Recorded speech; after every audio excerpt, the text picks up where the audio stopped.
তো বন্ধুরা, কাল দুপুরে আমি যখন রান্না করছিলাম তখন এই পার্সেলটা এসেছিল, তাই তোমাদেরকে ভিডিও করে দেখাতে পারিনি। তো হ্যালো বন্ধুরা, কেমন আছো তোমরা সবাই? আমি কৃষ্ণা, আমার ব্লগে তোমাদের অনেক ভালোবাসা। তো বন্ধুরা, এই পার্সেলটা অর্ডার করেছিল আমার মেয়ে। এটা একটা স্কিন টাইট প্যান্ট। তো এটাও মিশো থেকে অর্ডার করেছিল। আর এই দিকে দেখো বন্ধুরা, আমি একটু সকাল সকাল চা বিস্কুট খেয়ে নিচ্ছি। তো চা বিস্কুট খাওয়ার পরে সকালে রান্না বান্নাও তো করতে হবে।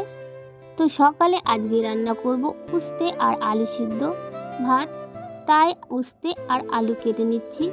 আর এই দিকে দেখো বন্ধুরা, ভাতও বসিয়ে দিয়েছি। আর এই দিকে দেখো একটা বেগুন পুড়িয়ে নিচ্ছি। আর এই দিকে দেখো বেগুন পোড়া হয়ে গেছে। এইবার আমি কাঁচা লঙ্কা, পেঁয়াজ, লবণ আর তেল দিয়ে ভালো করে মাখিয়ে নেব। তো বেগুন পোড়া খেতে খুব ভালোই লাগে। আর এই দিকে দেখো আমার বরে ভাতটা বেড়ে নিচ্ছি। তো ভাতটা আমি বেড়ে আগে থেকে ঠান্ডা করে রাখবো। আর এই দিকে দেখো উস্তে আর আলু সিদ্ধটা ভালো করে মেখে নিচ্ছি। তো আজকে সকালে খাওয়া দাওয়াটা খুব ভালোই হবে। কিন্তু দুপুরে আজ কি রান্না করব চলো তোমাদেরকে দেখিয়ে দিই। তো দুপুরে আজ রান্না করব এই টাটকা টাটকা কুমড়ো শাক, আলু পটল দিয়ে। আর রান্না করব উস্তে দিয়ে মটরের ডাল। আজকে সজনা ডাঁটাগুলো রান্না করব না, আর কুমড়ো রান্না করব না।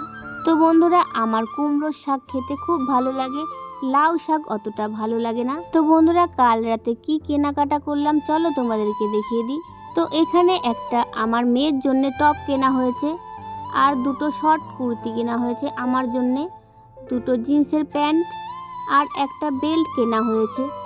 তো বন্ধুরা, আজকের ভিডিওটা তোমাদের কেমন লাগলো? ভালো লাগলে চ্যানেলটাকে